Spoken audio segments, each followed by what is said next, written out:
guys, and welcome back to Birmingham Fan TV. This is episode 4 of the Birmingham Fan TV podcast. And obviously, as you can see, no Mark today. Thank God I managed to get rid of him. It only took me 3 episodes to get rid of him, but unfortunately he's back next week. He's actually on holiday, so... He says he's on holiday. He's gone into hiding after the last 4 games. What do you think? I don't know, you have to ask him about that. He said if we lost to Villa, he'd go into hiding, so he's gone into hiding, basically. As you can see, I'm joined by my lovely assistant this afternoon. No, my assistant, my co-host and co-founder of Birmingham Fan TV. It's Emily, and if you don't know who Emily is, you've been living under a rock recently. Emily. Hi. First appearance on the podcast. Yeah, I'm really nervous. It's something completely different to what I'm used to doing. I like to present, I like to be in front of the camera, but being a sort of assistant today is something that I'm not really used to, so it's gonna be different. You're not an assistant, this is a joint thing. Alright, not the main presenter then. No. Look, you were last ditch, right? I didn't have anyone. Yeah, well, you know. No, I did, I just... Look what you dragged in from the street. No, I thought it'd be interesting to get your view after the last sort of 2 weeks. 2 weeks, 4 games. I think it'd be interesting to get your views on things. Let's try and keep a bit of positivity. I think that's what I wanted to bring in because Mark loves a good negative line. So I thought, why not? Ends positive, bring in some positivity, but thanks for coming in. Thank you. Not that you had any choice. Not that I had a choice. You live here anyway. So. So yeah, guys, just before we do get into the podcast and dig into all the juicy topics that we do have for you today, don't forget to leave us a like on the podcast. Let us know that it's going well. The key with the podcast is that you interact, so obviously leave us some comments down below. Don't forget to follow us on social media to let us know of questions everywhere when we do ask for them. I know it's not every week, but when we do, you guys can leave some questions and we can talk about it and interact. And go and follow us on Spotify and iTunes as well. And give us a 5-star rating on those and let us know and leave some nice comments down there. It'd be super helpful to get people to see us and more people to interact with us, guys. But thank you so much. And yeah, I think while it was a good week for the channel, hitting 1,000 subs. Woohoo! Thanks, guys. It was a bad week for Blues. Yeah, I can't. Yeah. I can't. It wasn't great, was it? Let's be honest. 4 games now, 4 defeats in the last 2 weeks. No goals scored. And I think it's 1, 2, 3, 4, 5, 6 goals conceded, none scored, 4 defeats. I mean, it's not like we're leaking goals for fun, but I think it's the goals. The goals have dried up. I know that this. Yeah. I think it's key to start here because I've had a lot of questions asking. You know, is it worrying that the goals have dried up? I don't think it's something that's been particularly highlighted this week by Blues fans. I don't think many of us has picked up that we actually haven't scored a goal in 4 games. And when you think about it like that, it's really bad. Yeah, I mean, it does worry me slightly. At the beginning of the season, Duke was our main scorer. And then after that, Shea was our main scorer. But I think it really does show how important those 2 players were for us. And they've just sort of... I think... I don't really want to say it, but I think that there's been a lot of negativity for the players recently. I think that they're feeling quite down. I think that things on and off the field are affecting them. They're probably mentally exhausted. I mean, we have one of the smallest squads in the Championship, and that being said, it is really difficult. Yeah. I mean, I don't mean to toot my own horn here, but I'm doing research on mental health in football at the moment, and the sheer unique stressors that are put upon footballers that we don't understand because we're not footballers. It does take its toll, and it's something that unless you are a professional footballer, you don't sort of understand. So I think there's a lot going on that none of us see, and I don't think it's something that we all look at in a lot of depth. But I think that there are some things that need to be improved upon. I think it isn't good enough that we have to rely on our strikers to score. every goal. I think, you know, a good team, a lot of goals come from other places on the field. Yeah. Morrow was scoring quite a few for us. He has had a good... Do you know what? He's had a great season. He's had a really good season. I think that while I don't rate him extremely highly as a defender, I don't think he's a fantastic defender. I don't think he's quite good enough as a centre-back to get us up. I know that might sound brutally harsh, but I do love Morrow. He's a great leader on the pitch. You can see that. He's chipped in with, what, 6 goals this season? That's fantastic. But to be honest, are you expecting us to get up? No. For the last few seasons of struggling to stay up on the final day, I think that's a massive thing that we've all got carried away with this season, is that we should not be aiming for playoffs because of how we've been. Yeah, I think if you go back to like my first video that I ever did on this channel, it was a season prediction on where everyone's going to finish. I thought we'd finish 13th. I said we'd finish 13th, and that was me being optimistic as well. I said anywhere above like 16th, and I'm happy. And I stand by that. I've always stood by that. It's gradual progression. We weren't going to go from bottom 3 all of last season to top 8 all of this season, well, which is what we've pretty much done.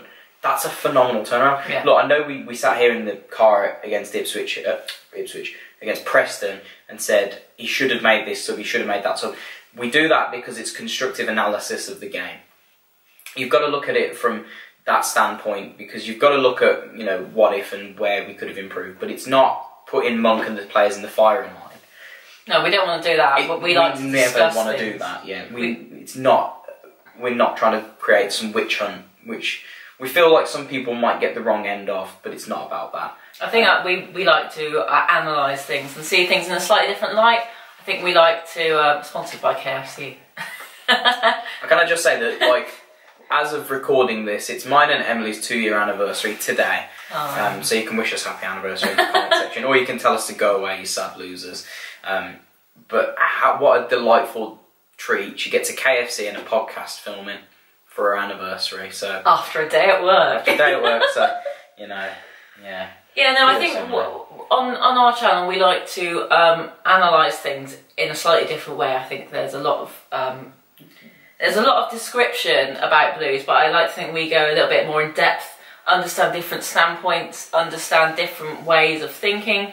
And I think when we spoke at the Preston review, saying about how Monk should have done this, should have done that, it wasn't saying, oh, for goodness sake, why didn't he do this? Yes, we were incensed by the fact that we lost in the 94th minute. Not we weren't like angry at the players specifically, or Monk. It was just, it was frustrating. There's things he could have done better. It was just mainly the substitutions, which I think a lot of people agreed on Twitter.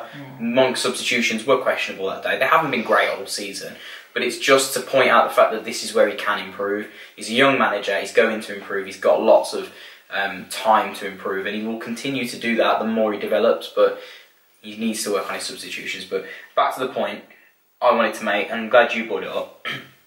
We can't keep relying on Adams for goals. We relied on Duke for too much. Adams thankfully stepped up. Yeah, he wasn't looking like scoring too many when Duke was on fire, to be fair, was he? And then they were sharing it, then Adams has gone on and scored them all. Our midfield simply don't contribute enough with goals. They simply don't. Morrison scored 6, fantastic. Harley Dean needs to be contributing 1 or 2 or 3.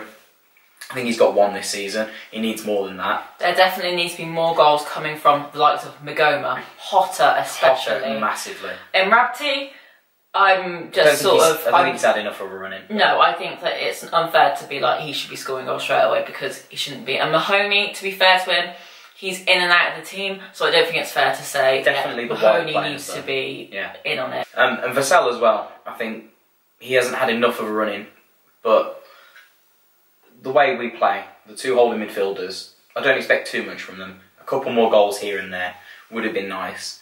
But ultimately, our wide players are our more attacking threats. They don't contribute enough goals. If you look at the chances we missed on Saturday alone, Magoma missed a hatful of chances. Not good enough. Whatever the excuse is, it's not good enough. He needs to be scoring at least one of those. Jukovic needs to start scoring again, regardless of what he does off the ball. We can protect him for so long saying that, but he's a goal scorer at the end of the day, and they need to be scoring goals. He's up front. The simple answer is the squad needs to be contributing more goals, and I think Adams has finally, the pressure's hit him. Not that he's playing badly, but he's not. He's been almost He's marked tired. out. Yeah, I think they're all mentally tired. I think they've been sent on a holiday. I don't know if they've been sent on holiday, but I know They've some all of them gone. have gone on holiday, and I wish I could go on holiday. I mean, I can't afford it, but you know. I haven't been on holiday in about 4 years. So. That's awful.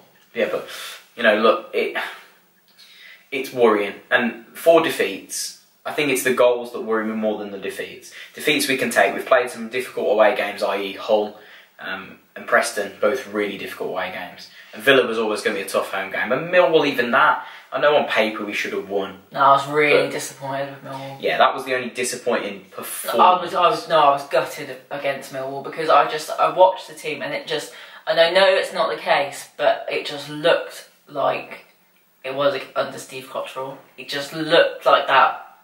I can't think of the right word, but uncohesive team that just didn't seem to know what they were doing, and it really incensed me and it really upset me because I know that's not us. No. And I can see that Monk was trying something different, but he used different players on the same system. He did the right thing, ultimately. I think he should have changed the system. Yeah, look, style of play.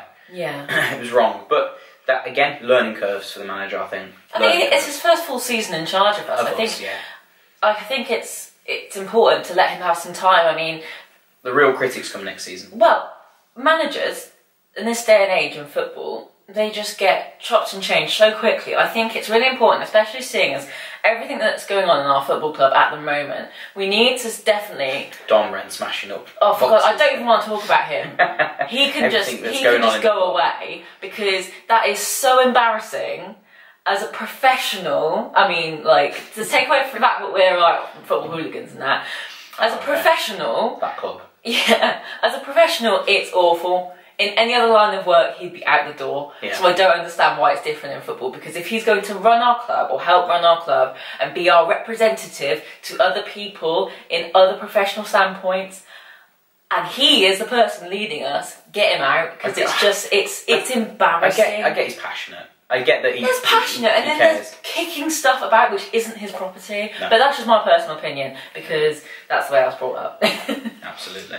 So, how do we go about changing this? Quickly brush over that. How do we go about changing this? 4 defeats, no goals. What changes for you? Out. We've got West Brom in 10 days' time. Do you want to know my team? Go on. When this goes out, I'm not going to give mine. It'll be 8 days when this goes out. I actually haven't had a think about it, but go on. Like, you can give yours. See, this isn't me thinking, this is me instantly going off the bat what I would want to see out there. I want to see Camp, I want to see...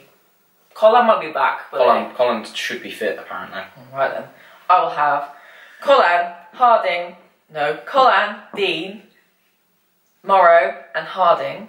Then I will have Emrabti, Mahoney, Gardner and Gardner.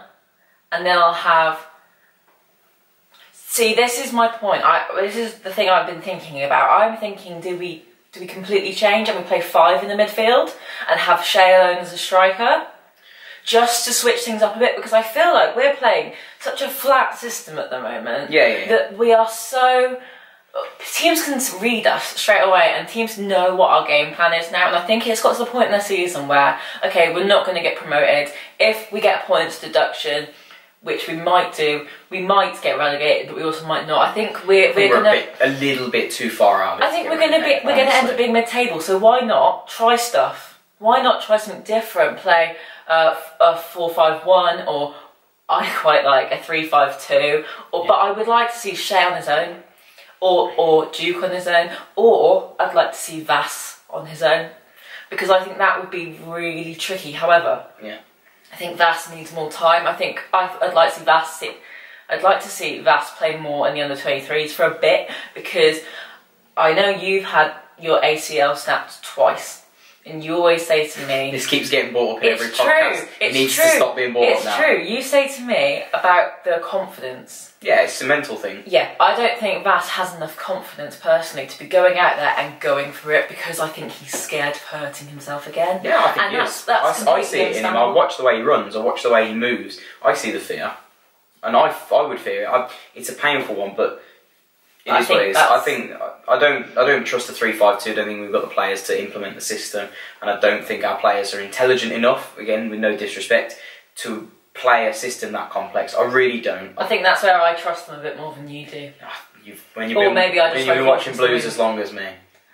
Alright, let's not start this argument again, because I'll just end up walking out. Oh, it's funny. Oh, Mark was asking how much we're going to miss him while he's on holiday. I say 0. I miss Mark. You miss Mark, I don't. When he's off camera, all he does is just have a go at me. Or he just insults me.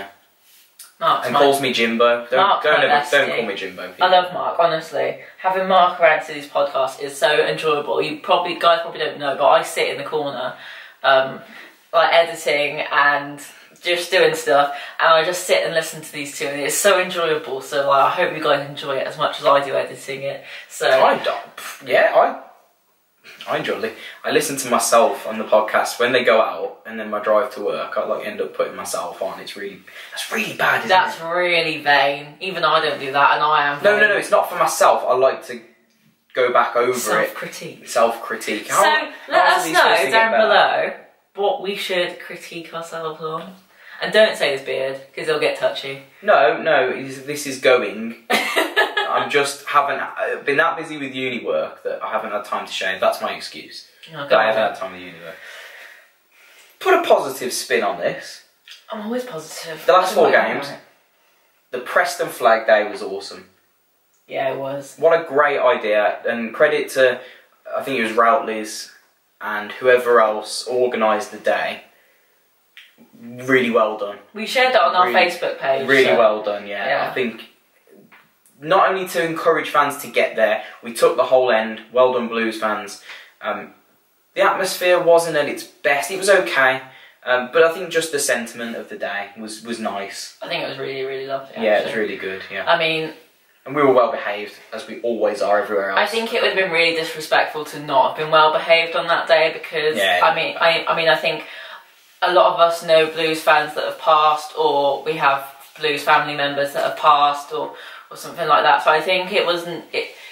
Everyone has someone in their mind that day. So I think if something had kicked off, I would have been really upset, because I mean, I was thinking of everyone that day, and I think a lot of people would have been upset because of the sentiment of it. But it was such a lovely day. It was just so unfortunate that it was marred a little bit by the conceding in the last minute. So it was a tough one. Look, it was horrible. I said to you it was going in. If you listen to our vlog, I go, they're going to score now, and they did, and I was like, oh, come on. It's a shame, because we should have won that game. Looking back, we didn't really speak too much on it. We should have. With the amount of chances, I watched the highlights on the Sunday afternoon, like the day after, and I went every miss. I was like, Jesus Christ. Another miss. It's like, how many? No, but is it? Are we that low? I don't think the camp spirit is as high as it's been this season. That's a given. But Magoma, how can Magoma miss when Adams plays him a back heel onto the 6-yard box and he's free, and all he's got to do is hit it low and high?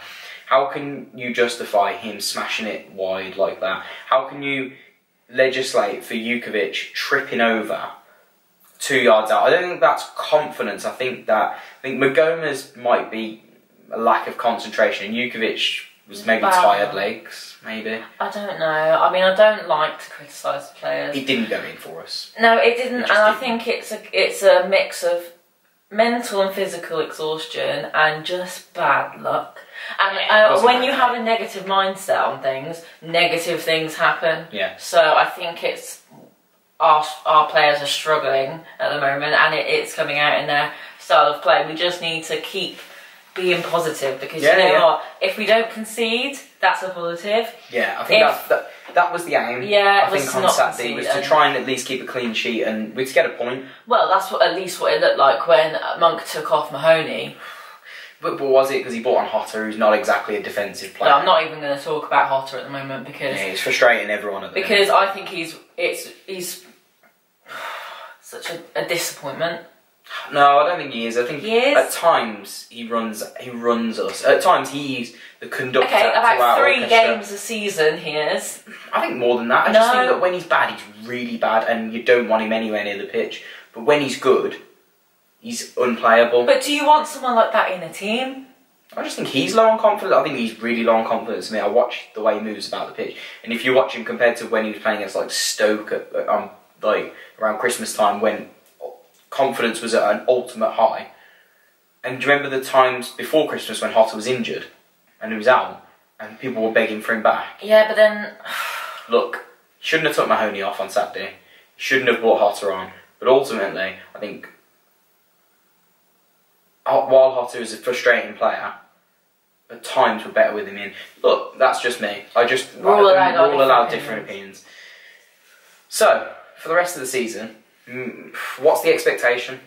Like I said 13th at the start of the season. I'll stick with that, and I'll say if we finish 12th, which would just be in the top half, I'll be delighted with it. You actually said 12th. 12th I or said 13th. Oh, one of the two, I don't know. Now, I personally think anything above relegation is still... some positive. Good, because, hear me out, right? If this EFL hearing gets adjourned, or we don't get the point, or we get a points deduction that's put to next season, which would just be a disaster. Would be ridiculous, and I think absolutely pathetic. But, you know, I'm not going to get angry. I'm trying to be positive, James. Alright, stop asking me these negative questions. But no, I think if we do get the points deduction this season, I think it would be swings and roundabouts because we've overachieved this season. And I think...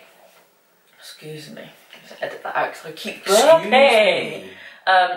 But I remind me the question. Season expectations. Points deduction. I don't really have an expectation now. I think we got to a point where I thought... Realistic target then. Look, if you'd asked me 4 games ago, I would have said 9th. Yeah. If you ask me now, I'm going to say 17th. I mean, the gap is tight. And that's only because the gap is tight, the EFL hearing. Yeah. And I think if we get a points deduction and we manage to do really well in our next few games, bearing in mind we got quite a few tough games, mind. We've got Leeds, we've got West Brom. Sheffield United. Yeah, exactly. Yeah. So we haven't got many games left, and a lot of the games we have are tough. So 17th, I think, is actually quite realistic. For sure. But I wouldn't think it reflected the hard work we have done this season. No, absolutely not. But if we get points deduction, we really are going to have to scrape for points because we've only got a few games where I think we can realistically get something. Realistically. But this is Blues, and we can somehow win against the most random of teams. Like, we beat Leeds away and West Brom away. Exactly. But, you know, we'll see. I think 17th would... A nice comfortable finish would suit me, if I'm honest. And then, hopefully, we get the points deduction this season, comfortable finish this season, hopefully. He says this with his fingers crossed. And then we go into next season with no restrictions on our transfer. Obviously, we need to be more sensible than we were. But we can bring in some quality players of some calibre and build for next season. Maybe we just need to get some staff that sort of understand financial fair play.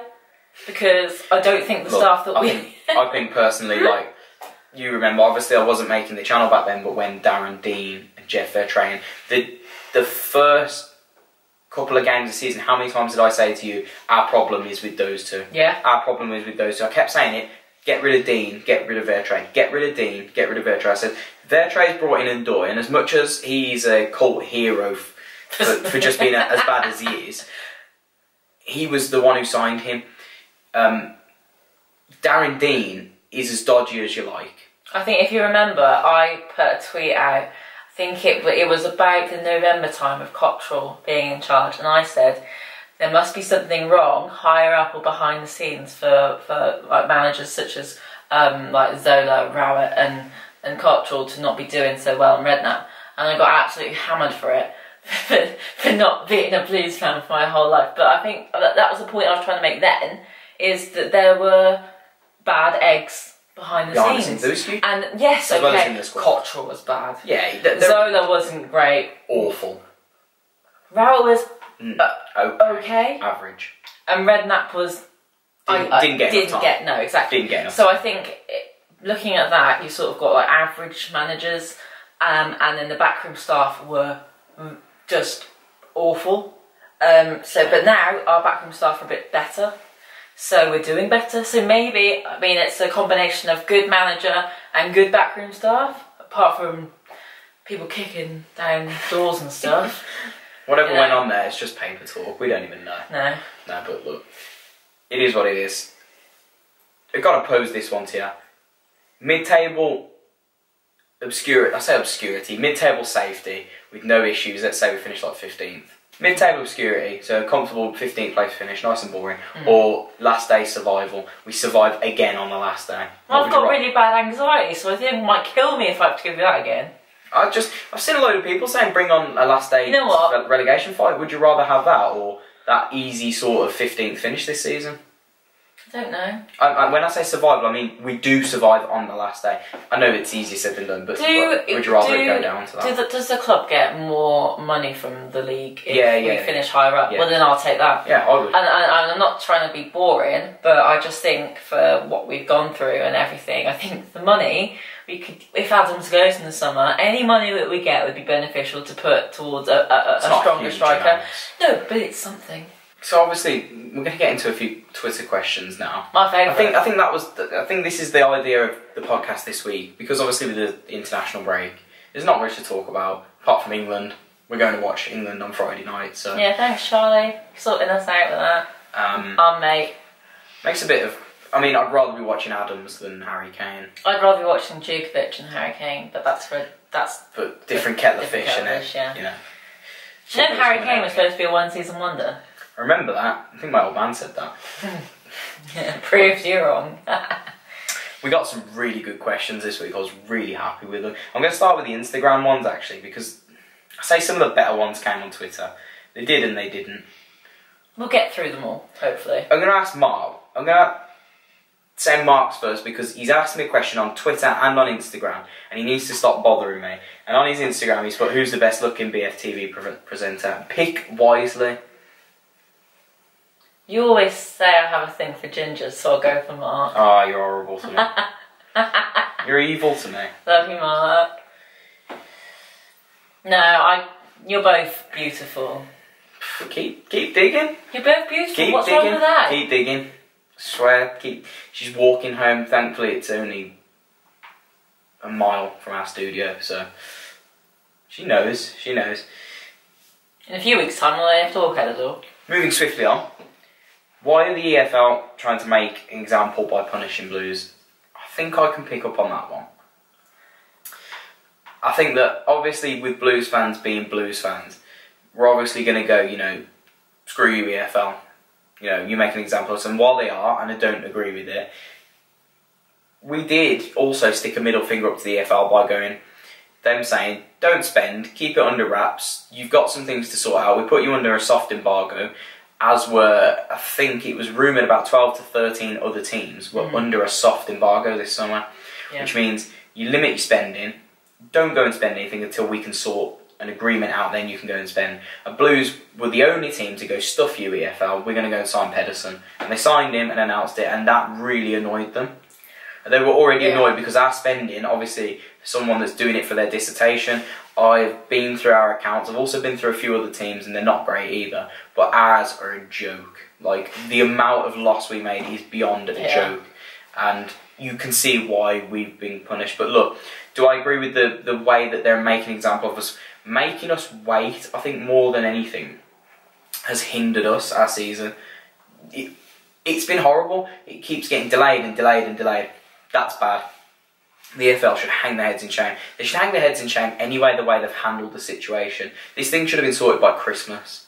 I think it really does show an unfortunate light on the EFL and football organisations in general. I mean, FIFA has always known for being a little bit corrupt.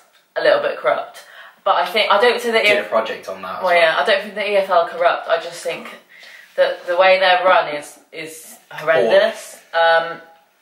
They don't have a clue. That's the problem. I think that they like to throw rules around and apply them to some teams and not others. I think what they're doing is they're trying to grab onto some sort of power, because I don't really think they've got a huge amount of power.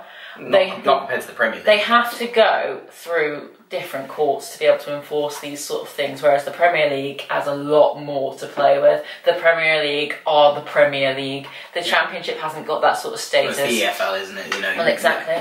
So I think that they're power struggling, and they're trying to make an example so people can just say, look, we can't do this because this is what they did to Birmingham City.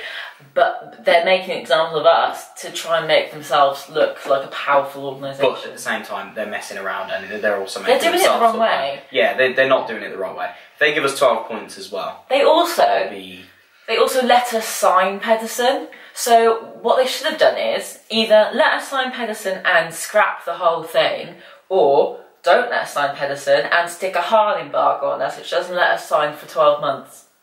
Surely that would have been more sensible. The way they've gone about it, though, they've let us sign Pedersen and now they're going to suddenly throw a rule at us. Well, why? Well, like I said, we were under a soft embargo. We were warned not to do it. But they had to sanction his move. Yeah, I know they had to sanction his move. Well, they shouldn't have done that. The player was over here. He'd moved over here. He'd agreed to sign. He was moving his stuff over here. The player had agreed to live here. There's not much they could have done. They didn't want to see that player without a club then, because if they didn't sanction him to play for Blues, he wouldn't be playing for anyone. If that makes any sense. Yeah. So they basically had to sanction him, which that again is two middle fingers to them. But then again, were the club aware? You can always argue, if the club were aware, then who started this whole process? Because whoever it is should be fired. That are smashing stuff up behind the club, let's be honest. Then they should be fired. Moving swiftly on. I just get really angry about things. Who's the best player apart from Shay, Max or Gary? Gary Gardner, being Gary if you didn't. I looked at that earlier and thought, Gary Monk? No, Gary I really liked Gary Monk as a player. Who's the best player? You can't just pick your favourite either. You've got to genuinely be honest about ability. Can I have 5 minutes? No, you can't have 5 minutes. Pick your player, you've got 10 seconds. I'm going to pick mine. Wes Harding. I saw some people saying he's overrated the other day. How is the bloke overrated? If you watch him, right, apart from against Millwall, where he was really bad, Wes Harding doesn't ever really put a foot wrong for us. I've got mine. Connor Mahoney. Very talented player. I think he's got so much potential. Every time I see him play, I just think he gets better and better and better. And I love watching him play. I think he's really, really... He's a good player. I just love watching him. Just inconsistent, that's his problem. He'll turn up one game and not the other, but that's because he's young. And he doesn't get enough game time, like consistent game time, I think. Sort of. I'd like to sign him permanently. I tweeted that the other day. Joe asked us, what's the situation at Bolton? As in, what do you think about the situation at Bolton? With 2 kisses. He did send me 2 kisses, thanks Joe. Appreciate that. From me, Joe. I think the situation at Bolton is they have no money, their owner is... We had this big debate in the car about it. Yeah, you explained it better than me, so go for it. Well, what it is, simply the situation of Bolton is really bad. The owner bought the club when they were already in financial difficulty. He took the club because he was basically, they had to take him. Over the summer he's been signing players, like he did with Christian Deutsch, and had an agreement to buy a loan with a view to buy. And obviously there was wages agreed where they were paying a percentage of the wages. They weren't even paying the wages. They full well knew they didn't have the money to sign him in 12 months, 6 months time, whenever the loan agreement ended. So they're just cheating the clubs out of a player and money. Yeah. They're cheating everybody out of everything. They're not paying the players, which makes me think, why are they not under similar sanctions? I'm not too sure how the profit and sustainability works for us, and not how we're being punished for it and not them, and all of this. I think the EFL get their priorities wrong. Yeah. This is a club that needs intervention. They need help. They need, like Blackpool, like we were a few years ago, like Charlton. Charlton less so because they're not in financial difficulty. They need the EFL to step in and intervene. And while it's not as simple as that, because the legal system doesn't allow that to happen, they don't do enough for me. They can't take the club off the owner, but they can certainly do a lot to reduce his power and for them to have more influence. It's a difficult one to get involved with that one though. Because I think we could do a whole podcast on that in itself. So if any Bolton people want to have a chat with us, but no, I'm being serious. I'll get into that one later. I think it's just It's a joke. That's what I mean with the EFL being power hungry. They can't be bothered with clubs that are in trouble, but they want to make an example of ones that are actually financially stable. Yeah. I feel for the Bolton fans because they don't deserve it. It's not fair. No, they don't deserve it. And North Ferriby. Because they're the ones that get hurt. And Ebbsfleet, who were in trouble today. And Macclesfield. Look, they don't deserve it. None of these clubs deserve it. Just because they've been mismanaged doesn't mean that the fans should suffer. But, no. You know, it's the same for us. Why punish this club of players on the field? For people off the field. For people off the field. All you're doing is damaging the players and the fans. They've had nothing to do with it. It's not their fault. Who loves Blues more, me or you? That was my question. Why did you ask me a question? Oh, go on, answer that one. Go on. Who loves Blues more? I think we... Excuse me. I would die for this club. I have a badge on my arm, tattooed on my arm. I think I love Blues more than a lot of people realise. You do? You give anything. All my money goes on Blues. And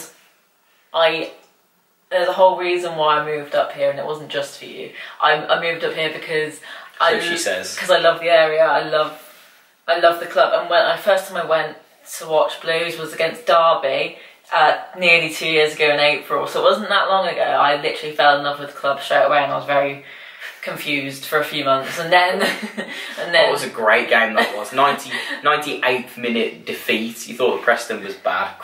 Christ, that one was bad. Then I went to the Huddersfield game, we won a bet that day though, didn't we, Derby? Yeah, 300 quid. I won 300 quid, thank you. You never win on the bets, I always win. I won 300 quid the other week, like 2 weeks ago. I won on horse racing though. Like 5 quid. Well, that's because I come from near Cheltenham, you know, I know the stuff. Alright, we'll share the responsibility. But no, I think we love Blues in different ways. For different reasons and different upbringings. I think the next one's a question that I'll go into briefly, but it's one that I'm probably going to have to tackle. How come selling shares in your club can get rid of all financial problems? And I know the chap that asked the question messaged me and was talking about the Villa. And it simply is, it didn't get rid of any of their financial issues. The problem with Villa was that they were given a winding up order by the High Court due to an unpaid tax bill. The tax bill, I believe, from what I'd heard, was an administration error, so someone had either forgot to pay it or it hadn't gone through. Something hadn't been done correctly. I think whoever was responsible was sacked for it. It didn't get any of their. It wasn't financial issues. I think Tony Shea wasn't as rich as he proclaimed to be. Hence why they'd stopped spending money. Not that they were in financial difficulties as such. They've sold shares, yes, to these very, very wealthy people from, I think they're Egyptian. I don't know where they're from. I don't care about the Villa, so I don't North African. I keep up with every football club. Every football club, I know. And they're under no, as in financially, they're very wealthy. They're like Wolves. Wolves are very wealthy. The problem is with Villa, if they don't go up this season, they are going to be in the same boat that we're in this season, if not worse.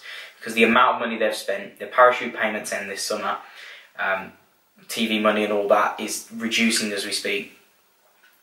They are in big trouble if they don't go up. They simply are. They've spent way too much money to have had no success on the pitch to go up. And it wasn't sustainable. And because this is the third year, if this third year isn't successful, then financial fair play and profit and sustainability comes down on them like a ton of bricks, and they're in trouble if they don't go up. Hence why they're making a late dash. Hence why Dean Smith came in so early on. They sacked Bruce quite quickly in the season. But you know the EFL won't come down on them. The EFL will not come down on them. Yes, they will. They have no choice, because if they make the example of Blues this season, which they will, and they will come down hard on us, then they've got to come down just as hard, if not harder, on the Villa. I'm sorry, but it's the rules. It's the written should rule, and would are two different things. No, it's going to happen. It's going to happen. No, look, mark my words. I'm not an idiot. Most people think I am, but I'm not. Should we go to some Twitter questions? I'll get through a few of these quickly because I don't want to ramble. How many points are you expecting realistically over our next 3 games? West Brom away, Leeds at home, Sheffield United at home. 3. 3 from a possible 9. Yeah. Where are they coming? Well, realistically, No, I've gone with draw. Now you've dropped yourself in it. I think I've gone with it in my mind. I went draw. There's no way we're drawing all of them. Well, I think 3 is fair. I just don't know where they're coming from. Call me stupid. Don't say like 9. Call me stupid. We're getting 6 points. Can I go with 4? Promise you. With 4, we okay? Right. Hear me out. Right, you can come back to this because I can guarantee it's going to be wrong and then I'm going to get laughed at. We're going to beat West Brom away, first of all. I just get that feeling it's going to be one of them games. They're under the temporary management. I can see it. They're under temporary management. We've got a fully fit squad back, with Max coming back and all that. Players should be refreshed, recharged. They're going to want to... It's been a bad couple of weeks. I think they feel like they've let us down a little bit. Not that we're going to say that to them. They're going to want it. I think West Brom is still a club in transition now because of the sacking. I'm just very We're going to want it. apprehensive. And then I fancy us against Sheffield United. I don't know Do you? I don't know what have you been drinking? What is in that Coke? Pepsi, but okay. No, I'm just saying. Look, fine, if any West Brom fans or Sheffield United fans see this, come back, and I know there's a few of you that watch the stuff, so come and have a go at me in a minute. I'm only trying to be positive here. This is a Birmingham show. I'm allowed to be positive about us. I'm trying to be realistic here. You're setting your expectations too high. At least we set them low and we try our best, and that's all that matters. We might be positive and happy at the end of it. Onto Twitter, Birchie asked, "Hi, my 8-year-old wants to ask, do you think it's a worry that we haven't scored in the last 4 games?" It's Kian. Hi, Kian. Hi, Kian, mate. How are you? Yeah, of course it's a worry. It's a massive worry. I think it's the biggest worry. You know, like we said earlier, it's bigger than the losses in terms of a worry because... Should we sign Kian? Goals are a confidence thing. Let's sign Kian, and then you can play up front for us, mate, and maybe you can help us with the goals. But I do think it is a bit of a worry. You'll do better than Duke. I'm leaving. Yeah, okay. No, look... It is a worry. It is what it is. I don't think... I'd like to think we have a bounce back ability in the squad, but it's going to be tough. It's going to be tough. Keep your fingers crossed for us, mate. You know. Yeah, for sure. Keep praying. Mark Stevert, sorry Mark. Okay, if you and Emily were stuck on a remote island with 5 Birmingham players, which 5 current Birmingham players would you not want to be stuck on there with? Not want to be stuck on there. Not want to be stuck on there with. I'll go through my 5. Lee Camp, because he's going to drop all Lee Camp supplies. Let's be honest. All Lee Camp supplies. Lee Camp supplies. Tongue twister. He's going to drop everything, because let's be honest, as much as I rate him, you can't catch a ball for toffee. You're rude. Craig Gardner, because he just looks like he'd annoy you. Genuinely, he just looks like he'd annoy you. I swear he would. Magoma, because you'd mistake his head for a pineapple. That's rude. That's not rude. He's got a pineapple on his head. How is that rude? I don't know. And then I think it depends if you're there. I wouldn't want Jukovic because I just know you'd pine over him for the whole time. Stop saying things like that. And then it's not funny. It's embarrassing. You got a thing for Vass as well? No, only because he waved at me at Swansea and I was like, what, me? So we're not having Vass either. So I'm going with Magoma, Camp, Gardner, Duke and Vass. I wouldn't have David Davis because... Digger. Because I imagine he'd be the sort of person that would be really funny and he'd just wind me up to the point that I'd just get really angry and run off. Yeah, but Craig's the Joker apparently, so like it'd be the same thing. Yeah, but I like Craig, so I want Craig. You gotta think practically.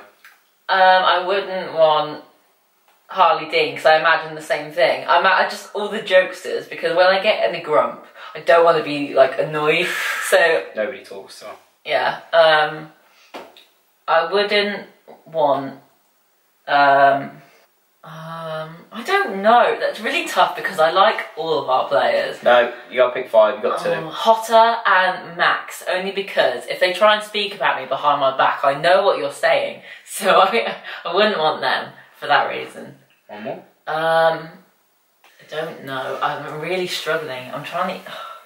She likes all the players. I love everyone. No. Morrison. Morrow. I love Morrison, but I'm just thinking, I don't know who else. So the first person that came to mind was Morrison.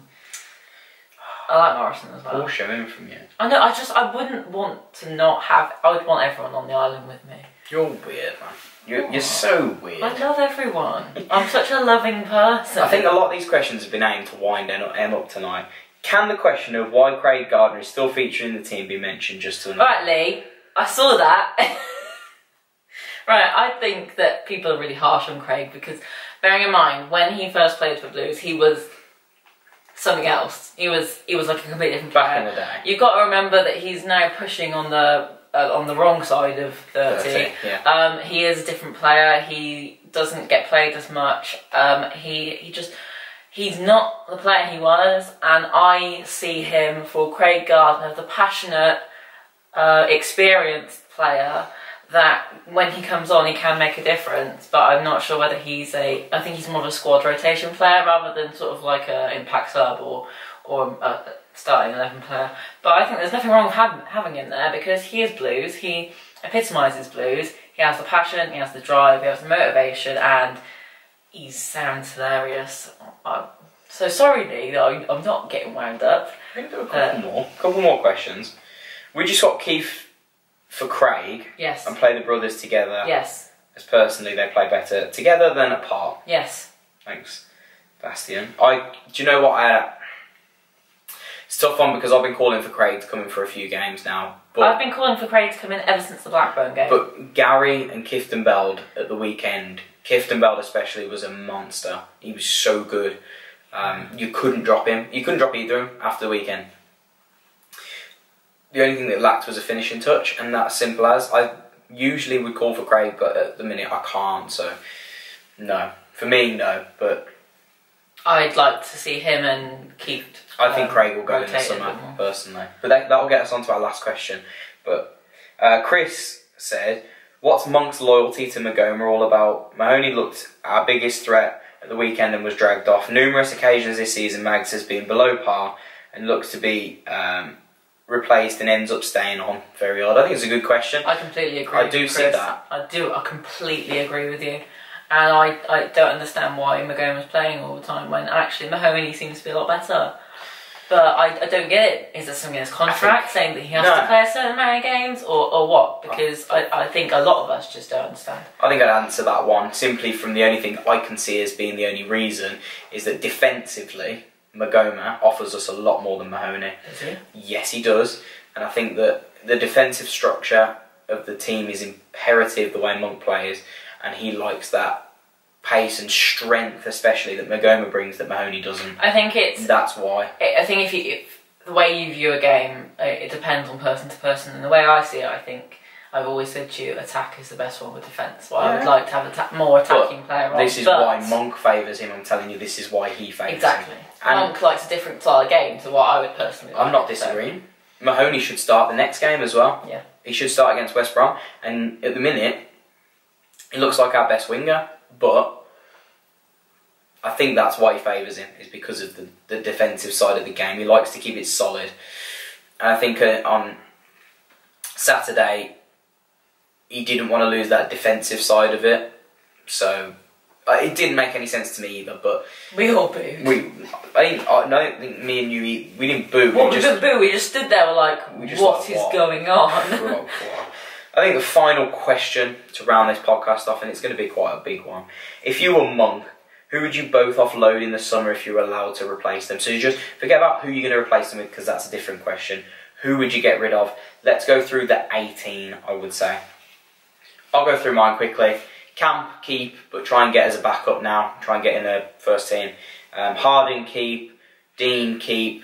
Morrison would just about keep. I think we're short on centre-back, so Roberts, keep. Pedersen, keep. Cogley can be loaned out for me. Mahoney, I don't think we're going to sign him. And I would probably say maybe not, because I think he'll come with a pricey wage. So David Davis, I sit on the fence with at the minute. I don't think he's offering us anything at the minute, so I'd probably lean towards get rid of him. But I think if he's on his game, he's going to be a great player to have in the squad. So that's why I lean on the edge. Craig can go for me. Gary we need to sign. Kiftembeld can stay for another summer. Hotter can go for the wages, and if we can command a decent fee for him, 5 million. Magoma, squad rotation player for next season. This is allowing us, if we can build and spend some money on some pieces of quality. I think we're short on strikers anyway. We're going to need another one because Adams is going to go. Not that I want him to go, but he's going to go. Jukovic stay, Vassell stay, and Rabti's going to stay anyway. Truman, loan him out because we can get another goalkeeper in, hopefully. And then outside of that, it's, you know, obviously we need to get rid of those dead wood. So Grounds, Stockdale, Kujak, Stewart, all of those players need to go. And we need to get rid of those dead wood players. There's not much out of the squad you can trim, apart from wages. It depends to me on what your aim is. A lot of them would become squad players for me. If no, that I mean, was up to me. My 18 or whatever, what's the goal? If the goal is promotion... Next season it would be to obtain probably a top 10 finish. Right, so that, for me, that differs to what promotion squad would be. So I think, obviously, mine is the same as Emily's. I think we'll go in with the same sort of... Yeah, I think so. Sort of people. We know who needs to go, who needs to stay. There's not much you can trim from the squad for next season. You know, I think he's going to be looking at a top 10 finish next season, providing there's no obscurities on the club. So it's going to be a tricky one over the summer. It's going to be an interesting one, I think, to cover as well. I think that... I'm dreading it. I'm absolutely dreading it. Yeah, the podcasts are going to be fun over the summer. Well, they should be anyway. I'm really worried because I feel like Jukovic is going to leave and I'm not going to be able to get a shirt this summer. I don't think Jukovic is going anywhere, to be honest. I think Monk likes him too much. I don't think he's going anywhere. But I think that just about rounds up episode 4 of the Birmingham Fan TV podcast, guys. Thank you so much for joining us. I think the podcasts are getting better. I'd like to think they're getting better. They're better when Mark's here and not me. No, Mark knows his stuff. I'm just a girl. Tell Emily she did okay, guys. She'd appreciate that. And thank you so much, guys. I know these are growing in popularity. I'm glad you're enjoying them. I'm trying to work out a system where we can keep them interesting. It's a podcast. It's more of an in-depth analysis. So bear with us, guys, and know that there's an in-between, and I know that they are long-winded, but that's the idea of them. I hope you are enjoying these. Please go and follow us on the other ones as well. If you're watching on YouTube, go and follow us on iTunes and Spotify. And if you are listening on Spotify and iTunes, come over to YouTube as well and drop us a like. And just give us a rating on all of those, guys. It'd be massively appreciated. But drop us a comment, drop us a like, subscribe if you haven't already. And if you haven't already, come and like us on Facebook because Emily runs that. I'm running that and I need you guys to support me over there. So I'm not very good at it, so I need you guys to input as much as you can. Just drop anything in the page. We'll discuss it. It's sort of like, we're going to be like a podcast, but not a podcast. We're going to be a group chat. Yes, that's the hope. It's a community. That's what we're building here, guys. You have to get on board with us. I know a lot of you were critique of us at first. I think it was more the name that's put people off, but trust me, guys, we're building something here. And we're not clever enough to think of a better name. No, we were. But trust us, guys, it's only going to get better. The summer's going to have a whole revamp and we're going to really push this one. So join us next week for the West Brom preview, West Brom vlog, West Brom review, and the podcast which will be before that.